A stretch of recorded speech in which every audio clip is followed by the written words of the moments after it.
Hello, welcome back to the channel HardReset.Info, and today I will show you how to DM on Twitter.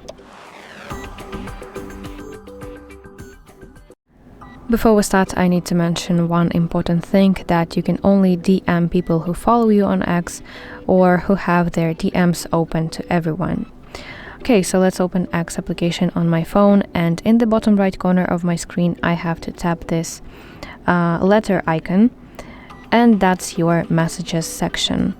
So you have to tap new message button or button with a plus sign on it and search for the person that you want to DM by typing their username. So start typing, and from the list that appears you have to select specific person that you want to DM, which will redirect you to chat with this person. And in this text box you have to type your message. And finally, when you are ready, hit send button. This is this paper plane icon. Now we see that my message is sent to this person. So that's it. Thank you for watching. If you find this video helpful, please like it and subscribe to our channel to see more content like this.